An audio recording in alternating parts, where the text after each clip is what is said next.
Hola, ¿qué tal? Buenas noches y bienvenidos en esta noche de viernes al programa de La Caja Negra. Lo primero, desear una muy pronta recuperación de Javier Neira, que, bueno, por un pequeño proceso gripal no puede estar esta semana con nosotros, no puede estar esta semana con ustedes, con lo cual, bueno, pues toca en este caso cubrir esa baja y tratar de hacerlo lo mejor que sepamos, que seguro que nuestros invitados de esta noche nos lo van a poner tremendamente fácil, aunque el tema, bueno, pues es eminentemente técnico, pero que preocupa, ocupa y beneficia y perjudica, vamos a ver si beneficia o perjudica, bueno, pues a muchas personas. Vamos a hablar de la subida del salario mínimo interprofesional. Bueno, pues una subida aprobada hace escasas fechas, una subida del 8%, que sitúa dicho salario, pasa de los 1.000 a los 1.080 euros y que es, bueno, pues en los últimos 5 años ya ha subido casi un 50%, para ser más exactos, ha subido un 47%, un total de 344 euros. Bueno, esta medida podría afectar, dicen los expertos, a nivel nacional, a aproximadamente 2 millones de trabajadores de manera directa. Y hasta aquí todo lo bueno. También hay una parte mala que señalan, sobre todo desde la patronal, que no suscribió este acuerdo o no, bueno, estuvo en las reuniones entre la ministra y los sindicatos, que pueden ver en las fotos, porque dicen que lejos de generar empleo, lo que puede contribuir es a destruir empleo o que aquellas personas menos cualificadas lo tengan más difícil a la hora de acceder a un puesto de trabajo. Y eso, según están las cifras del paro, y sobre todo aquí en Asturias, donde verdaderamente son de todo menos buenas. Bueno, vamos a continuación a presentarles a nuestros invitados de esta noche. Vamos a comenzar por este lado con Héctor González. Él es profesor de secundaria y militante de la Corriente Sindical de Izquierdas. ¿Qué tal? Buenas noches. Buenas noches. Junto a él, Abel Fernández, decano del Colegio de Economistas. ¿Qué tal? Buenas noches. Buenas noches. Por este otro lado, Purificación Gorriz, que es propietaria de una peluquería Antonio, en la calle Uría. Sí. Bien, conoce de primera mano Sí, sí, las consecuencias de sí. lo que puede traer esto. Sí, Perfecto. Sí. Y junto a ella, Fernando Pintueles, que es vicepresidente del Colegio de Graduados Sociales. Buenas noches. Hola, buenas noches. ¿Qué tal? Buenas noches. Estar aquí. Bueno, pues junto a ellos vamos a analizar un poquito qué significa y qué trae aparejado o qué trae aparejada la subida de este salario mínimo interprofesional. Vamos a ver, y desde la ignorancia, piensas, pasa de 1.000 a 1.080, a priori dirías, esto no tendría que descuadrar ninguna economía, ¿o sí? Bueno, esta sí. La de autónomos sí. O sea, yo tengo... ¿Por qué? Porque yo hablo de la sección de peluquería que fue donde más nos atacaron. De un 8% nos lo subieron a un 21%. El IVA. El IVA. Correcto. A nosotros nos han subido la luz, nos ha subido el agua, Sí, nos suben los productos, sí, nos suben los sueldos, sí. el mío baja, porque el mío baja, y la clientela viene menos. Entonces, ¿qué pasa? Que yo estoy de acuerdo de que hay que subir los salarios. Y yo, en mi casa, el salario mínimo está más por encima de 1.080 euros, yo tengo que decirlo. Pero claro, los autónomos, yo digo la pequeña empresa, Sí, sí. O sea, nosotros llevamos abiertos 73 años y le digo que para el fin de la peluquería Antonio y en Oviedo, así. Hasta ahí. Así. Correcto. Fernando, quería preguntarle, vamos a ver, cuando un sueldo es 1.080, ¿en verdad cuánto paga el empresario?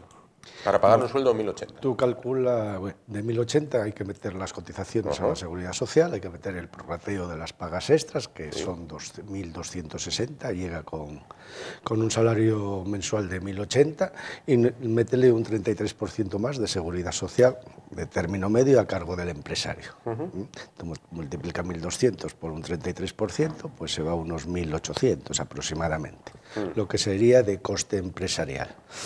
El debate en este país está claro, ¿subimos o no subimos? ¿No? Y hay dos corrientes muy claras. Una, Es decir, mantenemos los salarios bajos, somos más competitivos cara al exterior, nos vienen inversiones extranjeras de aquellas multinacionales que buscan salarios bajos, con lo cual creamos empleo precario. Y eso sería una corriente, ¿no? Sí. Es decir, no subimos excesivamente los salarios. Luego tenemos otra corriente que es decir, vamos a subir los salarios y vamos a cambiar nuestro, digamos, trabajo de mono azul por el trabajo de bata blanca. Es decir, vamos a hacer valor añadido. Y entonces con esa tendencia subiríamos los salarios, en términos macroeconómicos. En línea con eso, luego tenemos otro tema importante, que es que el Estatuto de los Trabajadores establece la revisión del salario mínimo. Y para ello establece una serie de parámetros. Valora la inflación, valora el aporte de la mano de obra a la productividad nacional, etcétera, etcétera. Y con eso hay que tomar la decisión, y no a futuro, sino a toro pasado, si subimos o no. Y la decisión política en este país es que nosotros tenemos que converger con Europa. Y Europa establece a través de la Carta Social Europea que el salario medio, que el salario mínimo interprofesional tiene que ser el 60% del salario medio. Entonces en eso estamos. Y en estos momentos esa decisión política ya se materializó. Es decir, los expertos que asesoran al gobierno dicen que era 1084, estamos en 1080, con lo cual estamos en eso. ¿Podemos permitirnos como sociedad no subir los salarios y mantener una sociedad empobrecida con empleos más precarios, digamos, por decirlo en términos gráficos, de mono azul, de mano de obra, y no de bata blanca de valor añadido, como pueden ser los países nórdicos? Porque hay países, en los países nórdicos anda el salario más alto, creo que es el de Luxemburgo, que anda en unos 2.200 euros. Entonces, ¿queremos ir hacia ahí o queremos ir hacia los otros países donde el salario medio son 300 euros? El salario mínimo interprofesional. Nosotros no podemos competir como sociedad en esos temas, ¿no? Entonces, aparte de lo que dice purificación, ¿qué tal?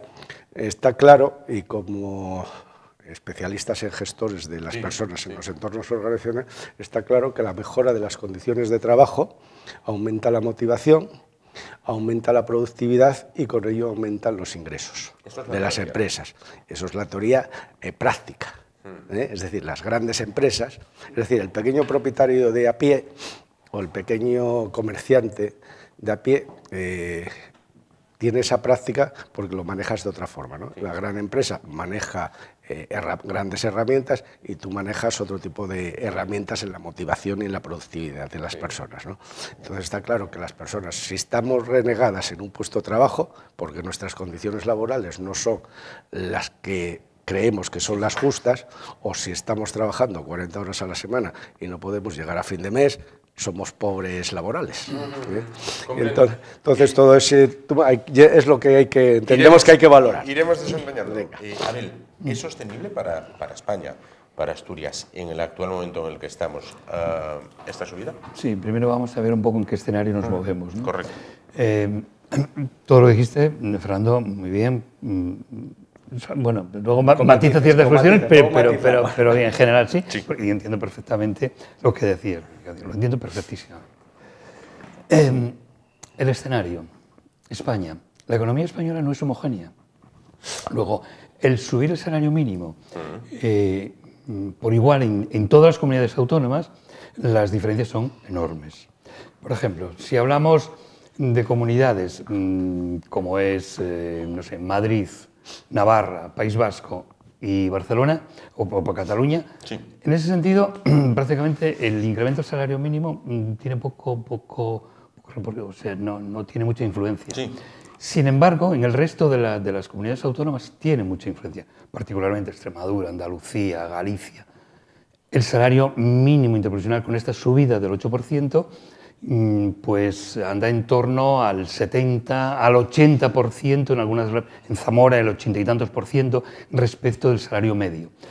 Quiere decirse que bueno, las diferencias son muy grandes, ¿no? En Madrid pues a lo mejor pues anda por en torno al 40, no sé si llega al 40 incluso menos. Con lo cual habría que, no sé, si de una manera, en el mundo de la economía, de manera quirúrgica, seleccionar y saber si podría ser por sectores o comunidades autónomas, etc. Ese sería un aspecto a tener que tiene relativamente mucha importancia también, ¿no? Eso por una parte. Por otra parte, sabemos que efectivamente el salario mínimo interprofesional tiene una realidad social, ¿no? ¿Para qué? Para que se tenga un salario digno, al menos, ¿no? Sí. Entonces, evidentemente, y lo que apuntaba Fernando, efectivamente, en la Unión Europea, a través de la Carta Social, pues lo que dice es que los países tienen que llegar a, como mínimo, cubrir el 60% del salario medio. Sí. En España, en los últimos años, hubo un incremento muy elevado, efectivamente. ¿Por qué? Porque estábamos más próximos casi a los países casi del este que del entorno en el que nos movemos. Y por otra parte también existen otras cuestiones a tener en cuenta. Hay muchos países que no tienen salario mínimo interprofesional.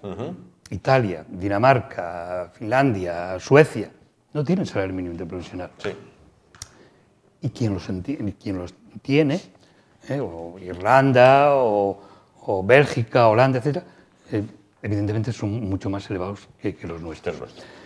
¿Condicionado por qué? Porque nuestro sistema productivo es el que es. Y el sistema productivo, al ser el que es, pues lógicamente pues hace que tenga esos límites, digamos, ¿no?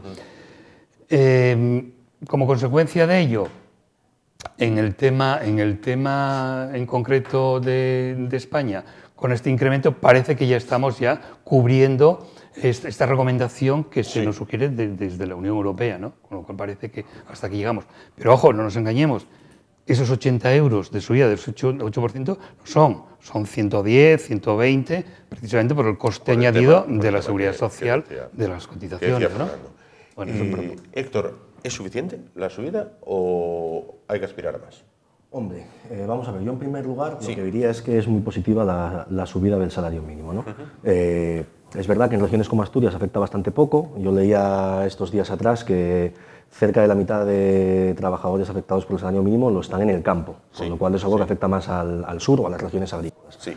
En cualquier caso, yo diría que esto es altamente positivo, sobre todo teniendo en cuenta que hablamos de gente que desempeña trabajos poco cualificados, que tiene hasta ahora salarios muy bajos en una espiral inflacionista, en una comunidad como Asturias, donde tenemos una media del alquiler, decía el otro día Nortes.me, prácticamente en 500 euros, pues hombre, tener que dedicarle la mitad de tu sueldo a pagar un alquiler, pues te deja muy poco margen para pagar lo demás. Entonces, en ese sentido yo entiendo que es eminentemente positivo. ¿Es suficiente? Hombre, a mí se me antoja que se podía haber sido un poco más ambicioso. También entiendo las limitaciones, el que hay que conjugar pues, los intereses de la patronal, las correlaciones de fuerzas. A mí se me antoja que vivir con 1.080 euros al mes en Asturias, por ejemplo, en Cataluña o en Madrid, es muy escaso. A lo mejor si habláramos de vivir en el campo andaluz, pues seguramente 1.080 euros es algo mucho más sugerente o más generoso. En términos generales se me antoja escaso, pero bueno, yo creo que es positivo, ¿no? Siempre que se pueda recuperar una parte del poder adquisitivo perdido, porque esto no se hace a previsión, sino que se hace a toro pasado, me parece muy positivo. Purificación, ¿cuántos empleados tienen en su casa? Nosotros, en este momento, estamos 4. 4. Y éramos 15. Eran 15. Y llegamos a hacer 16. Y están en 4. Sí. ¿Y en qué año? O sea, mi padre, cuando abrió la peluquería en el año 50, en la calle Uría donde estamos, además en el mismo edificio y todo, eran 16. Yo recuerdo cuando era cría de llegar a las 8 de la noche, o sea, y mi padre estaba trabajando todavía en el salón. Sí. En el año 81 mi padre murió y teníamos 2 peluquerías, una en Cervantes y otra en la calle Uría. Sí. En el año 83 se cerró la de Cervantes y se pasaron todos los empleados para la calle Uría. Sí. Éramos como 15. Claro, ¿qué pasa? El IVA. Volvemos a lo mismo. O sea, en el IVA nosotros, o sea, nos Pero, por ejemplo, sacaron. ahora son 4. Ahora somos 4. Correcto. Si ustedes dijeran, me planteo contratar una quinta persona. Yo no puedo. Yo no puedo. Yo pago 1.400 y pico de euros al mes por la renta. Más luego tengo la seguridad social de 3, los autónomos míos. 3 sueldos, el mío ya ni lo cuento, porque yo voy cogiendo, yo soy sola y entonces voy cogiendo lo que puedo, o sea, tengo que decirlo así. Tengo, con la subida de la luz, yo pagaba 215 euros porque cambiamos de local y yo pagaba 200 porque puse toda la iluminación de LED. El LED, sí. Con el primer recibo de la luz fueron 600 y pico. Yo digo, ando como los mineros con una bombilla aquí y a las señoras las saco por la ventana a secar. Porque es todo eléctrico, Claro, es todo. claro. Entonces, bueno, pues yo... Pero el fui escenario de bajando. contratación Yo no lo baraja. Yo no lo barajo, no, es que no en este momento yo no puedo. Claro. Entonces, la subida... Yo lo entiendo perfectamente. Yo no puedo. El caso del sector en concreto, de tu caso de la peluquería, ¿no? Yo lo veo terriblemente perjudicado. Sí, sí, sí. ¿Por qué? El subir del 10% del IVA al 21%, ese porcentaje... Del 8. Del 8. Bueno, se lo están comiendo los titulares de los negocios. Sí. No lo trasladaron vía precios al cliente. Con lo cual eso ya de por sí, con todos los demás factores que influyen en los costes, pues está disparatado y es un sector muy, muy perjudicado. Entiendo perfectamente que bueno, el plantearse contratación es imposible. Es que no puedo. Claro, yo en el tema que comentabas, efectivamente, socialmente, pues claro, y el salario cuanto más alto, evidentemente, mejor calidad tendríamos. Pero hay que ver un poco también la estructura económica, empresarial que tenemos. Estamos en manos fundamentalmente de microempresas, autónomos o microempresas, con 2, 3 trabajadores. El entramado casi del 90 y tantos % es esto. Luego, si estamos hablando de salario mínimo interprofesional y hablamos de economía en general, las grandes compañías o las medianas ni les va ni les viene, en absoluto. Esto a quien afecta es al pequeño, al autónomo, al micro, a la micro, a eso es a lo que realmente afecta. Y afecta de una manera muy grande. Entonces, si tenemos una economía productiva con poco valor añadido, que es el caso, como decía Fernando, esa es la cuestión, pues evidentemente estos costes añadidos que no puedes tampoco trasladar vía precios, pues lógicamente nos encontramos en un momento complicado y difícil. Lo hace aún más difícil. Claro. Y tienes toda la razón, precisamente, con el tema de los alquileres, etcétera, etcétera, para hacer frente. Es un poco, pues, encaje de bolillos en este sentido. Cuando se hablaba al principio con el tema, cambiando un poquitín de tema, pero que también tiene incidencia con la cuestión de la inflación, donde se hablaba que yo siempre fui partidario, y mucha gente, de hacer un pacto de rentas, que es fundamental. Es decir, este impacto que estamos sufriendo todos, pues tiene que ser compartido por todos, absolutamente por todos. Si una empresa está teniendo pérdidas o está teniendo un rendimiento del 2% o del 1%, y los costes van al 15, al 20 y no lo puede hacer vía precio, pues evidentemente la estamos asfixiando, la estamos ahogando. Luego tenemos que tener en cuenta ese escenario. Yo creo que es un poco, a veces, lo que no se contempló. Va a intervenir Fernando, quería dar paso a Héctor, que me pedía Yo quería hacer un par de comentarios relativo a lo que se estuvo planteando ahora aquí. En primer lugar, claro, hace un momento que señalabas que en un momento dado habíais llegado a tener hasta 16 empleados. Claro, en un momento dado uno escucha 16 empleados y ahora escucha somos 4 y piensa, bueno, esto es cuestión del salario mínimo. Hombre, haber tenido, claro, estamos hablando del año 81 o del año 82, claro, han pasado un par de cosas por medio que han podido determinar el volumen de empleados que tenga una peluquería determinada ahora. No obstante, y sin querer entrar en las particularidades de cada negocio, porque sería tremendamente injusto que yo le pueda decir a nadie, pues es que es un negocio que no conozco, no conozco sus cuentas, ni intención que tengo de conocerlas, pero teniendo en cuenta lo que se paga en peluquería, que si no me equivoco el salario está ya aproximadamente, hablo muy de memoria, pero creo que está en torno a los 1.000 euros al mes, lo que tiene que ganar un trabajador de peluquería según convenio. Entonces, ahora mismo la subida del salario mínimo interprofesional no afecta, pues en este caso a peluquerías, pero añado más, no afecta a muchas microempresas. Muchas veces se utiliza el argumento, ¿no? Es que el salario mínimo interprofesional, la subida del salario mínimo, afecta sobre todo a las pymes, a las micro, por distinguir de las pymes. Totalmente. Yo no comparto ese discurso. ¿Por qué? ¿Por qué?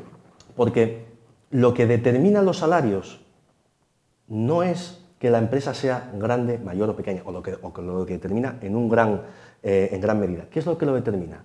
La rama de la producción y la existencia de convenios que deben de respetarse. Quiero decir, si yo tengo una gran empresa con 2.000 trabajadores, pero los tengo recogiendo la fresa en Huelva, ahí sí me afecta el salario mínimo. Sí. Una gran empresa pues seguramente tenga un margen para asumir esa subida. Pero si yo tengo una microempresa, pero la tengo del metal, yo no puedo estar pagando a mis trabajadores 1.000 euros al mes. En Asturias, por ejemplo. Si yo tengo microempresas como la pequeña hostelería, a un pequeño hostelero no le afecta la subida del salario mínimo. O no le afecta directamente. ¿Por qué? Porque si un ayudante de camarero está ganando más de 1.200 euros al mes, ahí no va a tener ningún problema. Hacemos la prueba del algodón. Fernando, ustedes hacen nóminas todos los meses. ¿Afecta o no afecta? Vamos a ver. Afecta y no afecta. Es decir, esto es como el gallego. Voy y vengo. Voy y vengo. Yo creo que Héctor tiene toda la razón del mundo en el sentido de que la mayor parte de los trabajadores de este país están acogidos o bien a convenios de empresa o bien a convenios del sector. Sí. Y normalmente, por regla general, los convenios del sector tienen los salarios por encima del salario mínimo interprofesional, por si no, no tendría mucho sentido a efectos salariales. ¿Qué pasa? Que te afecta a un 10% de los trabajadores. Es decir, según estudios que hay por ahí, afecta a unos 2.200.000 de trabajadores a jornada completa y a unos 300.000 trabajadores a tiempo parcial. Cual, eso sí, pero es que son un 10% del conjunto de los trabajadores. Eso diciendo a favor de ello, del aumento del salario. Es decir, ¿qué pasa? Que yo, como Estado, y hablo en términos macroeconómicos, voy a recaudar más y voy a dejar de pagar. Es decir, pago menos pensiones sociales y recaudo más, con lo cual tengo un dinero disponible para poder subvencionar, ayudar a las empresas a invertir. Y hablo en términos generales. En términos pequeños, ¿alguna empresa que gane dinero se va a dejar de plantear contratar o descontratar un trabajador por los 110 euros más al mes que le va a costar un pequeño empresario con un trabajador? Yo no me lo plantearía si mi negocio funciona. Me lo planteo si mi negocio no funciona.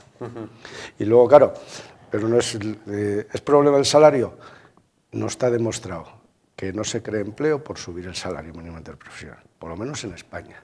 Y en Europa no hay un modelo que te diga, pues si subes no se crea empleo. Hay distintas circunstancias, no se puede tener un parámetro. ¿Qué pasa? Que lo que Purificación está diciendo es que sobre el empresario o el pequeño empresario el Estado está cargando las tintas.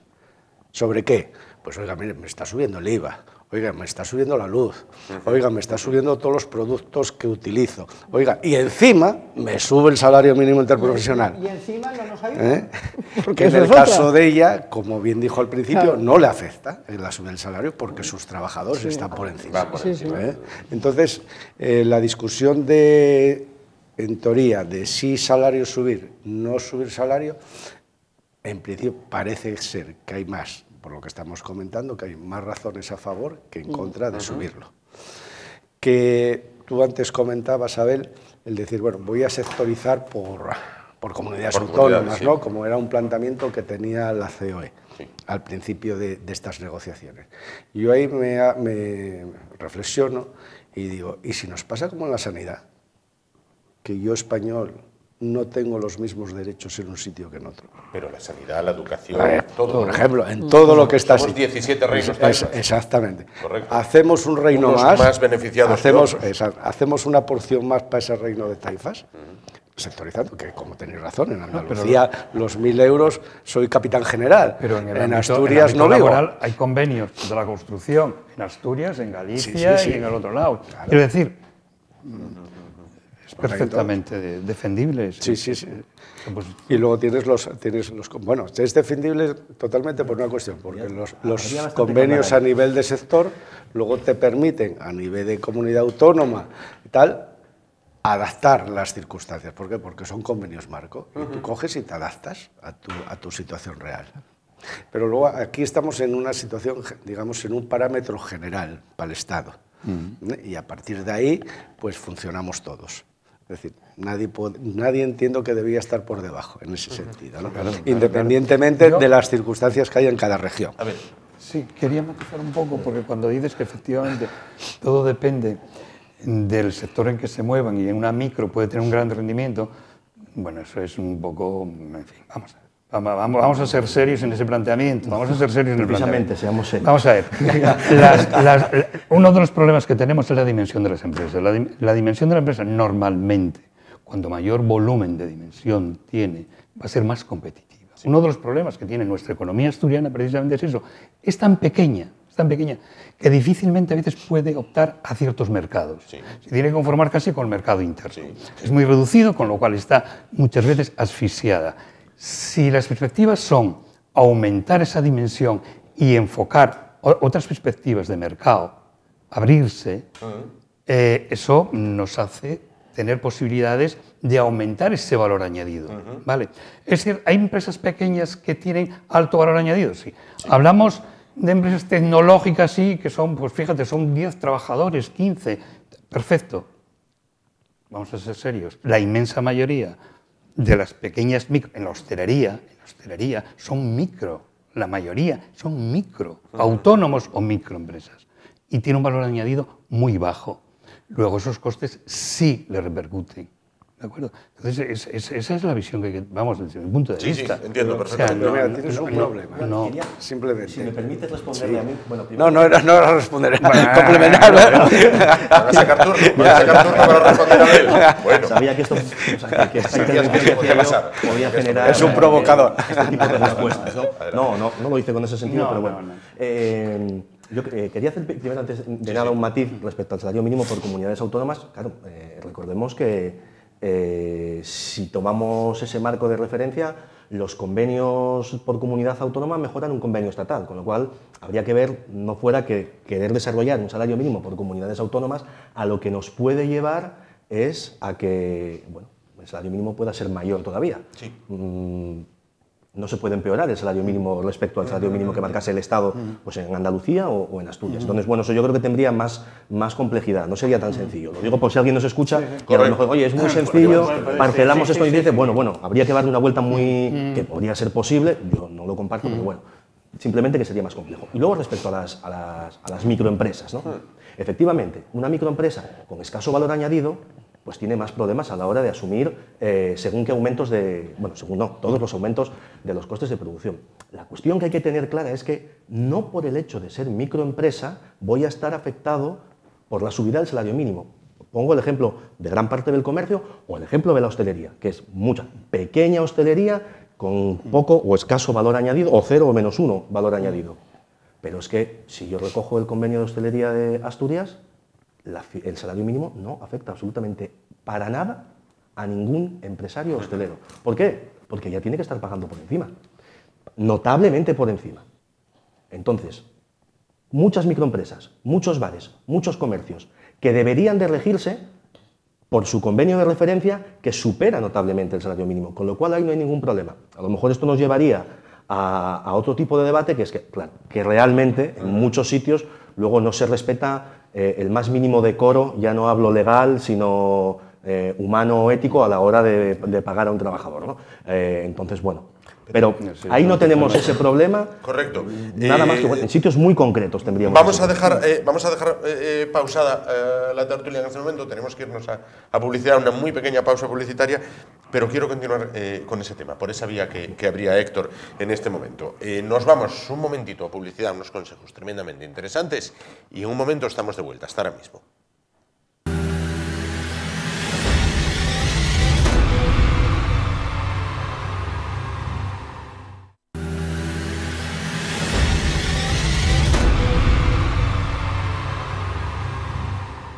Bueno, ya realizada esa pausa de, como dice Javier Neira, de hidratación, como en el fútbol cuando juegan ahí adelante, bueno, pues continuamos. Héctor, decías una cosa que creo que se convierte muchas veces en un mantra, ¿no? Dices, bueno, claro, el empresario quizás no está pagando todo lo que debiera.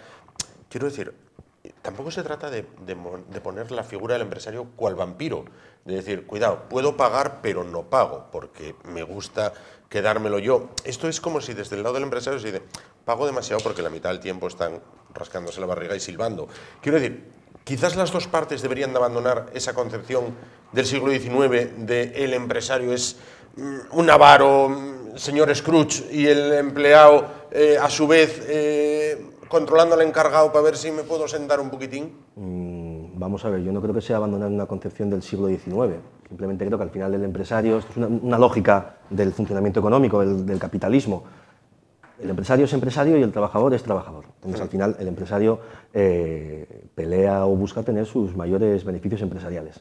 Y dentro de eso hay una cultura muy extendida, sobre todo en las microempresas, de escaso respeto a la dignidad de los trabajadores. Entiendo que cada vez menos. Entiendo que cada vez menos. Quiero decir, y aquí voy a hablar desde mi punto de vista particular. Yo toda la vida trabajé en una microempresa y jamás me faltaron al respeto. Quiero decir, y hablo por mí, cuidado. Yo mi experiencia... y no decía una persona muy querida para mí, danse casos. No es mi experiencia directa, porque afortunadamente me he encontrado con puestos de trabajo donde siempre he podido desenvolverme, ya no con respeto, sino con respeto a la ley, pero lamentablemente está muy extendida una cultura de rapiña. Bueno, yo podría presentar papeles que, bueno, no procede, pero hay una cultura de rapiña, bueno, nada más hay que ver la cantidad de horas extras realizadas y escasamente remuneradas a lo largo del año, ¿no? Yo no estoy señalando a nadie, ¿no? Esta persona, bueno, podría señalar negocios, diversos negocios donde esto no se respeta.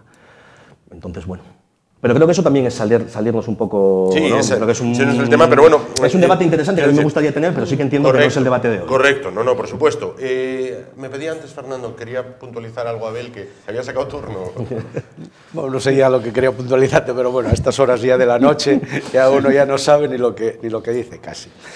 Pero antes hablábamos del tema de la hostelería y bueno, sectores que tienen mucha mano de obra y poco valor añadido en teoría, ¿no? En teoría. ¿Y qué está pasando en esos sectores? Que por las difíciles condiciones laborales que tienen no encuentran gente para trabajar. Ese es el grave problema. El salario mínimo, el aumento del salario, ¿a qué viene? A mejorar las condiciones. Sí. Con lo cual eso te puede atraer gente. Entonces, desde ese punto de vista es bueno. Yo no creo, como Héctor, que el empresario sea ese del siglo XVIII, exagerando un poco lo que dices, ¿no? De chistera, puro y la levita, ¿no?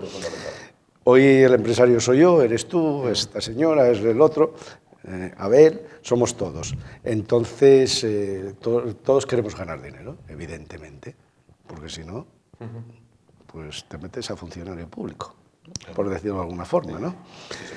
Entonces, a partir de ahí, lo que tenemos que es que gestionar todas aquellas circunstancias que influyen en los costes de nuestro negocio. Y más que focalizarme en los costes, que al final hablo de miserias en el caso de una pequeña empresa, porque dices, bueno, quito 2 euros de allí, otros 2 de allí, al final, ¿qué hice? Reducí 5. Esto no cuadra. Tengo que focalizarme en el valor añadido y en la generación de ingresos. Sí. Y para ese valor añadido y esa generación de ingresos necesito a las personas y a los trabajadores, para que eso funcione como la seda. Y uno de los factores que nos hace funcionar como la seda es el dinero, porque trabajamos por dinero. Y cuanto más sea, digamos, lo que podemos ganar, es decir, aquí al final entra lo que son los principios, lo que es la parte variable y la parte fija del salario. Pero ya tenemos una parte fija. A partir de ahí, hagamos que nuestras empresas o la gente que trabaja con nosotros o nuestro equipo gane más en función de producir más. Y ese es el secreto, yo creo. ¿Para qué? Para meter valor añadido y que la discusión del salario mínimo, que sea más alto o más bajo, yo creo que a mucha gente le trae sin cuidado, porque su equipo de trabajo está por encima de ese salario. Y aquellos que tienen malas circunstancias se están viendo con problemas de que no tienen gente, y si tienen gente no son los mejores o los adecuados para los puestos de trabajo que ellos necesitan, con lo cual eso repercute en la clientela, vas a hostelería y ¿cuántas veces nos atienden mal? y estás pagando por cenar un capital. Bueno, en Asturias pocas veces. Hay muy buenas. Bueno, no hablo en general. Estoy como la campaña. Hay que diferenciar. Porque Hablo cuidado, como, no es lo mismo la hostelería de Asturias que la que te puedes encontrar por Levante o por el sur. Conocemos todos la campana de Gauss, ¿no? Sí, por Yo estoy hablando de ese 20% que está a la izquierda, ¿no? Hay otro 20% a la derecha y el 80% en el centro. Entonces, hay ese 20% que son ese 10% de trabajadores que están insatisfechos con sus condiciones laborales. Y una de ellas es el salario, que influye notablemente. Y purificación, en sectores, lo apuntaba Fernando ahora, se habló desde el verano hasta acá, en hostelería, en el metal, en la mecánica, decían, quiero contratar y no puedo. En peluquería, ¿hay para contratar o no hay? A ver, hay para contratar. Lo que pasa que, bueno, nosotros no es que seamos muy exigentes, o sea, yo prefiero más contratar a personas ya no profesionales, sino porque yo les enseño para formarlas. Entonces sí encuentras, pero es que salen de las academias, y no he hecho nada en contra de las academias, Dios me libre, que no quiero, pero en cada sitio se trabaja de una forma. Nosotros nos enseñó mi padre a funcionar de un estilo, salimos. Entonces, yo con la gente que tengo ahora, yo me he quedado todos los lunes y todos los martes enseñándolas la forma de trabajar. Yo tengo una empleada, Verónica, que no sabía hacer nada más que manos. Ahora tiñe, pone mechas, peina y está contentísima. O sea, quiero destacar también que es una empresa familiar. Entonces, yo llevo 7 años en vacaciones. 7 años, que no cojo ni un mes, ni 15 días. Y ellas están cogiendo, yo me siento con ellas y digo, ¿qué mes queréis coger? Y ellas escogen y saben que yo no voy. Entonces, hay a lo mejor trabajos y trabajos, O sea, yo trabajo en una micro. Claro. Entonces, claro, es un trabajo, es un contacto con el trabajador más familiar, ellas tienen las llaves de la peluquería, ellas a veces abren, o sea... Y claro, yo en este momento no puedo. Comprendo. Héctor, soy este relato y calculo que dices muy bonito, pero no.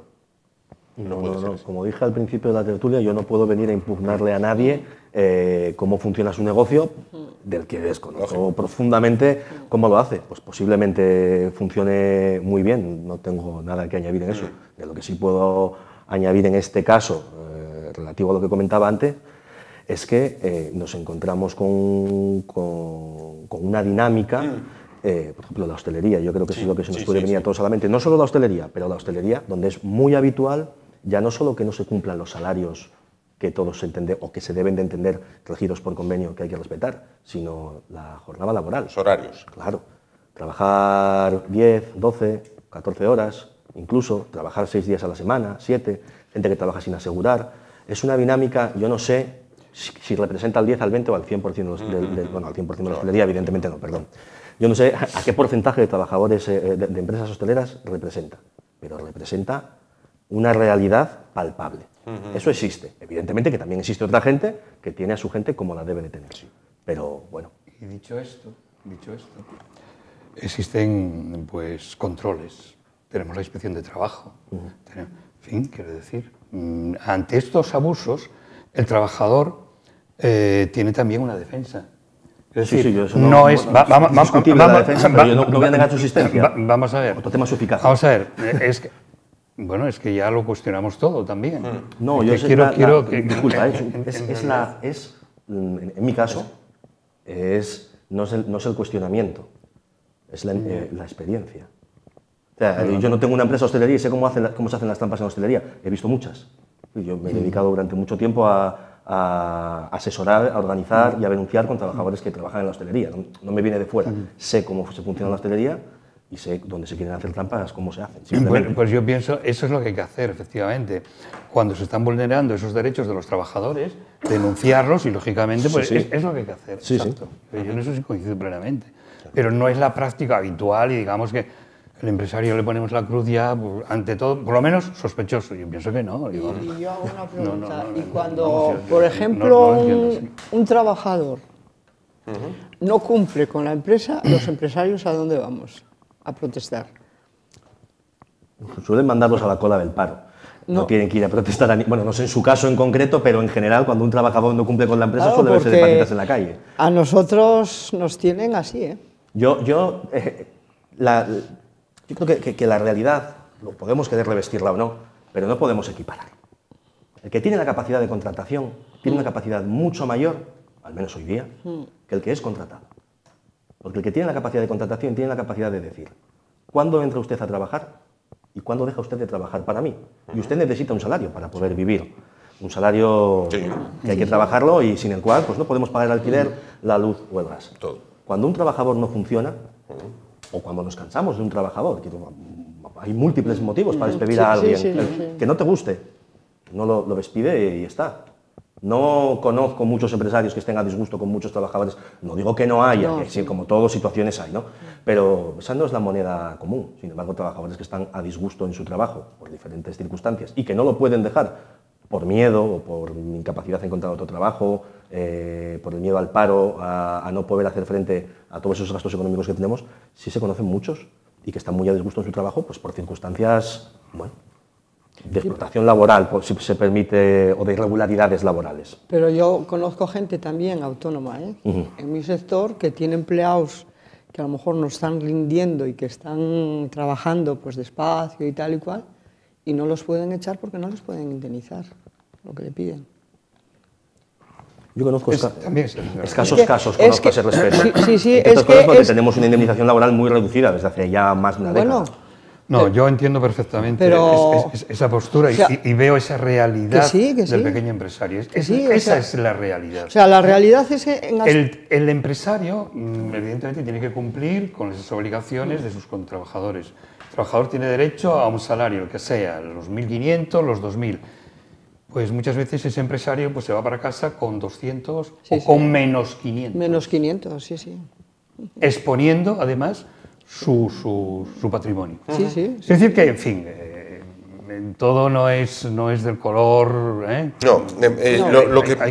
Lo que yo trataba, y voy a dar paso... Lo que pasa es que nos estamos saliendo un poco de... Estamos saliendo un poquito del tema, pero bueno, por tratar de zanjar el asunto. Lo que yo trataba de comentar antes, cuando hacía la alusión a esa imagen del siglo XIX, es que no podemos, en mi opinión, pintar de color de rosa una parte y de color negro la otra. Hay una intensa tonalidad de grises. Quiero decir, por parte y parte.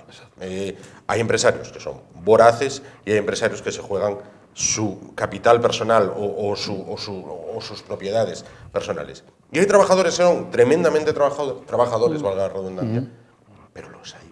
Y creo que todos trabajamos con algunos que dices, chico... Esa es la realidad. Las redes sociales, haces muchas veces tuya con un compañero la frase aquella famosa de Fernando Hierro, a estas horas se puede decir, de estoy hasta los cojones de correr para todos. Sí. Y dices, cuidado, porque tal, ¿no? Entonces, ni pintaremos todo de rosa, ni pintaremos toda la parte de negro. Dicho esto, aludía antes Fernando puede haber deslocalización de empresas, es decir, la Ford, la Citroën, la Renault se instalaron en España en el tiempo que se instalaron, en la época en que se instalaron, porque los sueldos eran muy bajos, entonces compensaba. A esas empresas ahora les puede compensar hacer así y arrancar para Marruecos, por ejemplo. Puede. ¿Es un riesgo? Es un riesgo, claro. El mundo de la globalización en el que estamos inmersos, corremos esos riesgos, evidentemente. Claro. Y te hacen una faena, te desarman la bolera. Totalmente. ¿Tienen mecanismos las administraciones para evitar esas deslocalizaciones o el día que diga hasta aquí hemos llegado me voy? No lo tienen. Lo vimos ahora recientemente en Asturias con la empresa Danone de mi pueblo, que dijo me voy. Da igual que digamos es que... No, me voy. ¿Por qué? Pues mira, pues por estas razones, por las que sean. Es una decisión empresarial. Y se puede hacer. Pregunto a Héctor, a purificación. ¿El sistema laboral español es todavía muy presencialista? Quiero decir, un trabajador acaba su jornada laboral, pongámonos media hora, 3/4 de hora antes. Todavía se tiene que quedar porque, claro, pero no me voy a marchar porque si me marcho, a ver qué van a decir. Yo las mando marchar. Las mando marchar. Yo en mi casa se trabaja de 9:30 y se coge la última señora a las 6 de la tarde. Si yo a las 6:15 se acaba, ¿yo para qué la quiero allí? Marcha. Porque igual un día, en vez de a las 7:15, cuando tiene que salir ella, tiene que quedar hasta las 7, le tengo que decir, oye, ¿te puedes quedar? Te quedas. En mi casa los sábados se abre por las mañanas, se cierra por las tardes. Una cosa que conseguimos, ¿no? Y yo tienen que salir a las 2. Si yo a la 1 no hay nadie, es que yo me voy a ir. ¿Qué la voy a dejar a ella y decir que marche? Correcto. Entonces... Correcto. Esos acuerdos, entiendo, son beneficiosos. Empresario-trabajador... Siempre. Y las conciliaciones. En este tipo de negocios, esa facilidad de conciliación, pues... Claro. Es que Ni tiene que venir regulado, entiendo, Fernando, de ningún modo. No, vamos a ver. Yo el tema de horas de trabajo. Sí. O productividad, que es lo que estamos hablando, ¿no? Va con flexibilidad. Sí. Y eso es lo que busca la gente joven hoy en día, flexibilidad. Si tú tienes esa flexibilidad y ves que, como tú decías, pues tendría que salir a las 2, pero a la 1 ya puedo marchar tranquilamente porque aquí no hago nada, y otro día tú tienes la flexibilidad de, en lugar de salir a las 2, sales a las 2:30, porque ese día ves que hay trabajo, pues eso es lo que son las buenas relaciones laborales, y donde ganan las dos partes.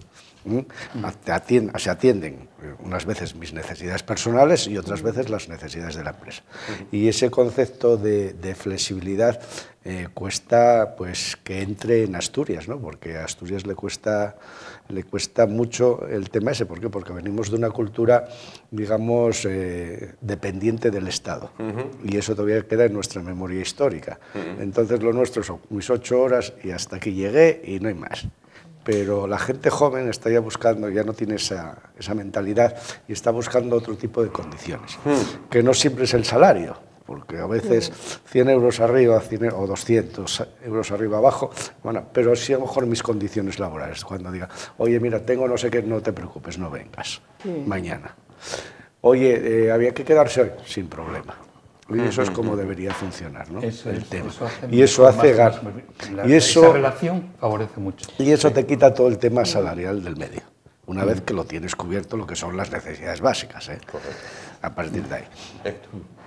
Sí, en este caso poco que añadir. En cualquier tipo de empresa, sea grande o sea pequeña, donde tienes un ambiente de trato y de funcionamiento en el cual se puede dialogar, pues muchas veces pasan a segundo plano otro tipo de cuestiones, ¿no? Pues, quedarte más horas a trabajar es una cuestión de horas extras, que en principio tienen que estar remuneradas. Pero bueno, si tú te encuentras con un trabajo donde tienes esa flexibilidad, en el que se te permite ausentarte del trabajo cuando no hay carga de trabajo, pues evidentemente, vamos, yo casos, por no decir ninguno, conozco de alguien que se quiera poner muy por el libro, intransigente en eso, porque al final en el buen ambiente nos va a todos. Sin duda. Esa es una gran diferencia entre la gran empresa y la pequeña empresa. Quiero decir, por ejemplo, en el Corte Inglés está regulado cuando una cajera se levanta de su asiento y lo ocupa otra.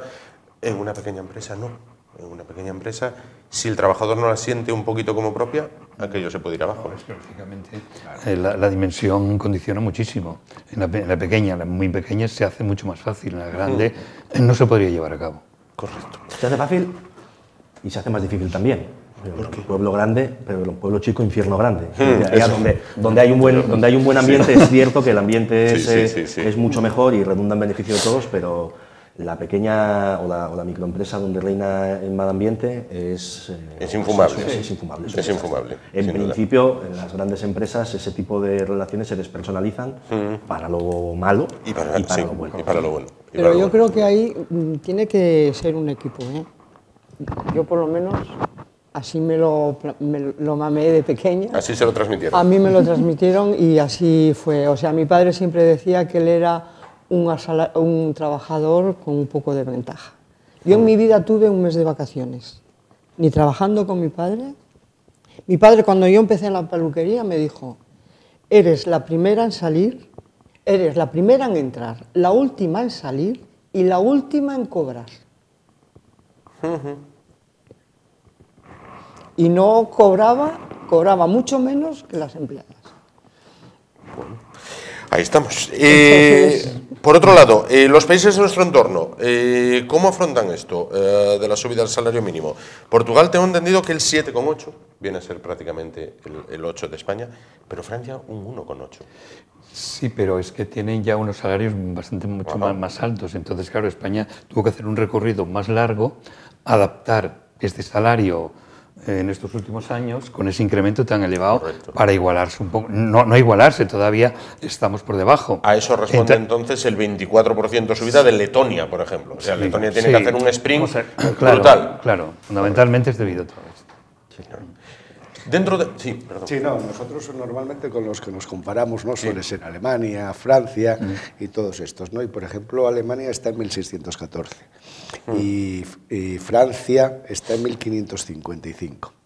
Con lo cual son a los países a los que en teoría tenemos que tender y no que nos queda muy lejos, y no sé, ya por kilómetros, sino por evolución social. Luxemburgo, que anda en 2200, ¿no? Pero bueno, tampoco tenemos que quedarnos en Bulgaria, que son 300 y pico, 322. Entonces, lo que están haciendo los países de nuestro entorno, intentar converger en un salario. ¿Por qué? Para no hacernos competencia entre nosotros mismos. Y eso es lo que está pidiendo la Comunidad Económica Europea, que los salarios vayan, el salario mínimo vaya convergiendo hacia un importe similar en todos los países para impedir esa deslocalización de las empresas dentro del entorno europeo. Otra cosa es que no podemos trabajar como los chinos ni cobrar como los chinos en China. Por supuesto. Pero es complicado, porque las diferencias todavía son bastante sustanciales entre unos países y otros. Y los valores añadidos precisamente de la productividad de unas empresas a otras en esos países es muy grande. Entonces, claro, llegar a coincidir pues nos lleva un tiempo. Digamos que las grandes empresas, las pequeñas no se van a deslocalizar, ¿no? Las pequeñas vamos a quedar aquí a pie.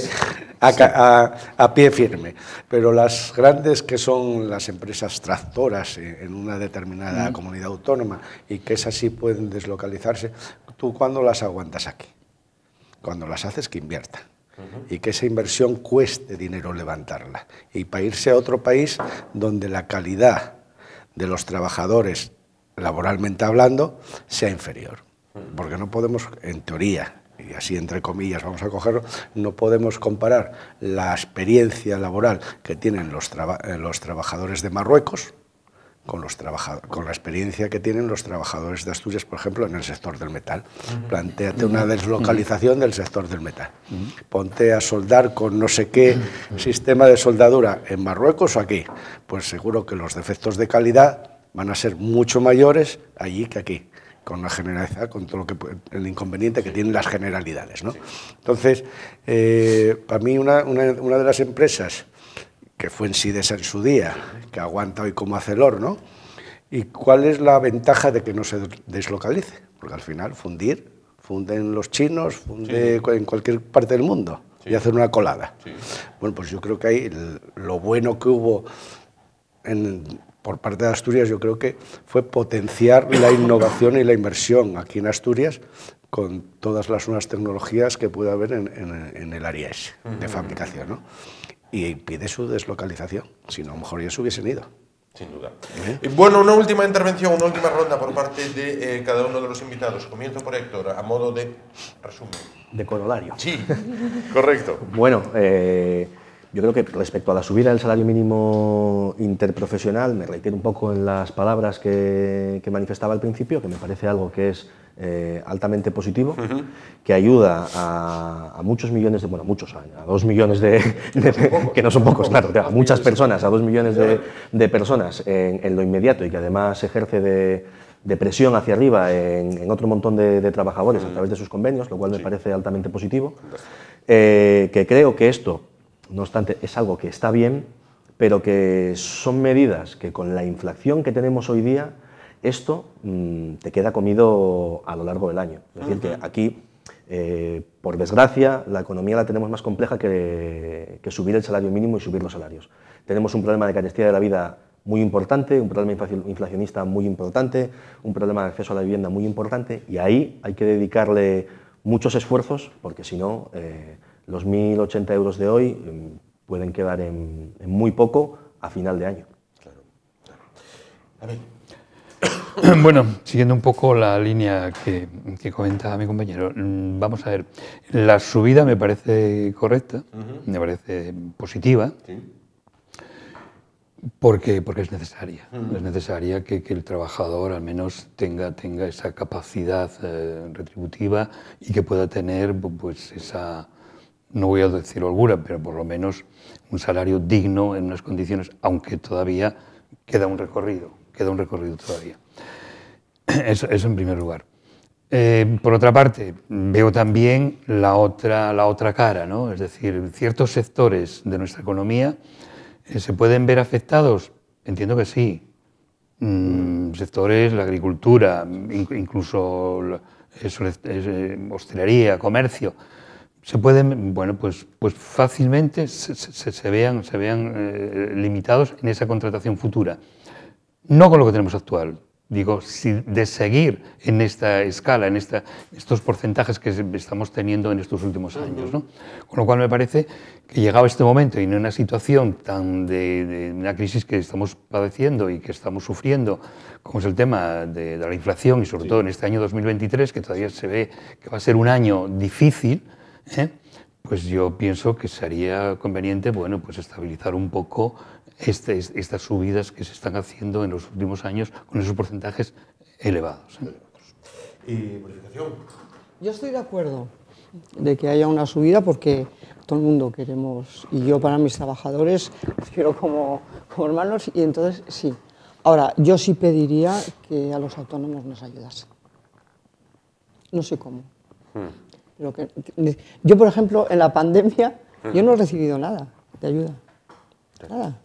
Recibí del Principado 2.000 euros. 2.000. Nada más. Y ya está ahí. Ya está ahí. Y estuve 2 meses cerrada. Bueno. Fernando. Bueno, yo para no irme por las ramas, Sí. apunté aquí 7 cosucas. Ahí está. A título de resumen, ¿no? Venga. Primero, en relación con el salario mínimo, tenemos que converger con Europa y con la Carta Social Europea, Sin duda. y eso sin duda, para lo bueno y para lo malo. Luego, no nos podemos permitir como sociedad el pobre laboral, es decir, que no llegues con un salario mínimo a final de mes. 2 o 3, mejor. Hay que reducir las ayudas sociales porque nuestro sistema de seguridad social lo sufre, con lo cual el aumentar el salario aumentas cotizaciones y reduces ayudas sociales. Sí. Y puedes destinar ese dinero a otra cosa. Sí. Por ejemplo, ayudar a los autónomos. Por ejemplo. Mejora, es decir, el subir salarios mejora el consumo. Si tenemos dinero, gastamos, si no lo tenemos, no gastamos.